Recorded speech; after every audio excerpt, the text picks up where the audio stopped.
Hello, and welcome to an SCP Black Screen reading. It is I, your beloved host. How do you do today? Today's SCP is SCP-295.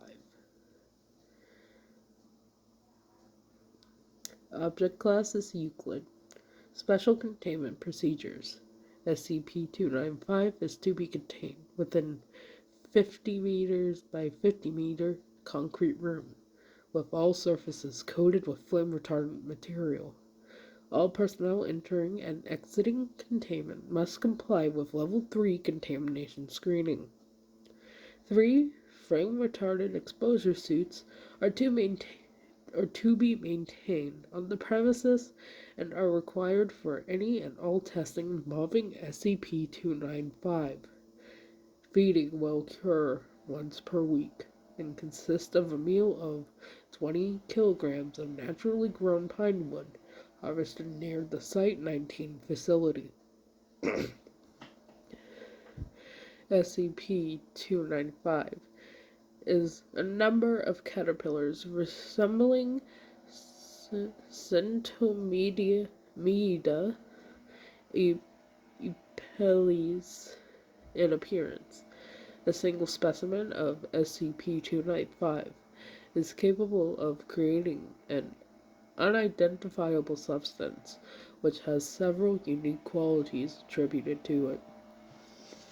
SCP-295 possesses similar physical attributes to a common caterpillar, with notable exception being SCP-295's incredible speed when in pursuit of sustenance.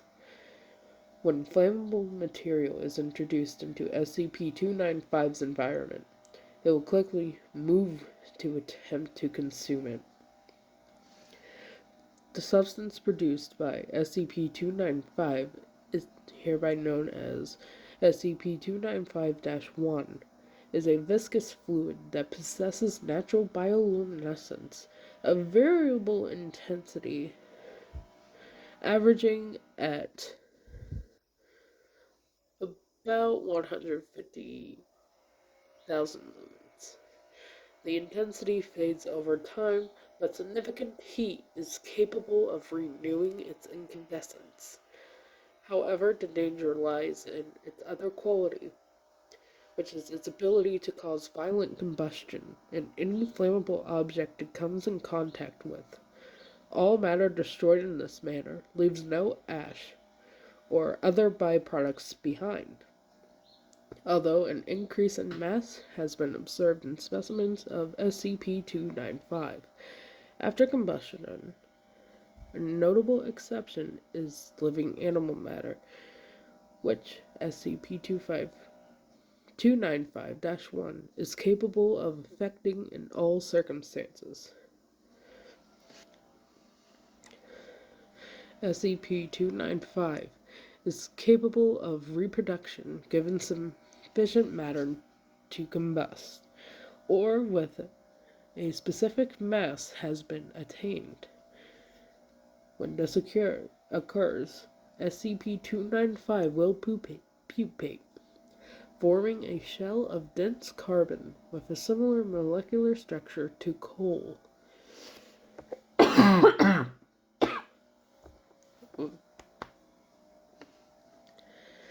went outside to touch grass.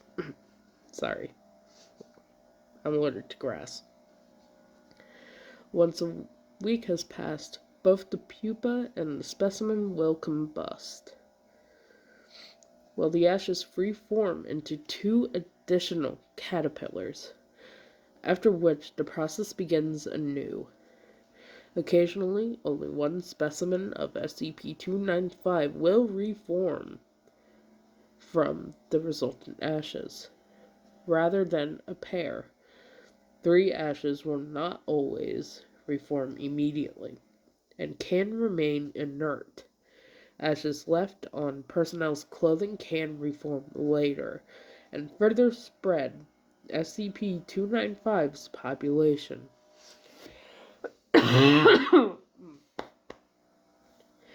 Claritin is not strong enough. SCP-295 was discovered in Ukraine after a series of improbable and volatile forest fires had reduced a large swath of forest into barren waste. Agent, who had a family in the area, noted that the fires had left not a single thing in their wake. When Dr. was dispatched to investigate, he found a complete lack of life and vegetation, with the exception of a species of caterpillar that was not local to the area. What had alarmed him more, however, was the sudden destruction of his clothing and belongings by a swarm of starved SCP-295. After several attempts and more than a few changes of clothing, SCP-295 was brought to Site-19 and safely contained. Addendum 259-A. Despite months of regular feeding, the number of specimens have neither declined nor have they increased since being contained. The cycle of reproduction has stayed consistent, with the majority of recorded combustion resulting in 2 new specimens. How the population has kept itself in check is unknown at this time. Addendum 295-B. See Incident 259-K. Addendum 295-C.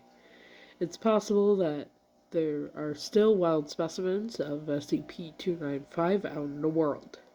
Considering the trouble we have containing it in the lab, any attempts to contain populations of SCP-295 in the field are to be made on location with the intent to isolate and terminate. No, this stuff has some serious potential for weaponization. If we can get enough of it out of the little worms, find a way to carry and dispense it, and you put napalm to shame. So, this has been SCP-295. I am not going to go through all the experiment logs and addendums because, as I said earlier, I went outside to touch grass and I am unfortunately allergic to grass. So, I wish I could stay in my basement for a while, but finals are coming soon.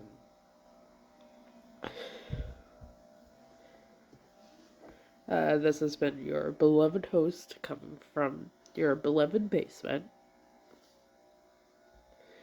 And I hope you do not run into any of these caterpillars. Have a good day or evening, wherever you may be.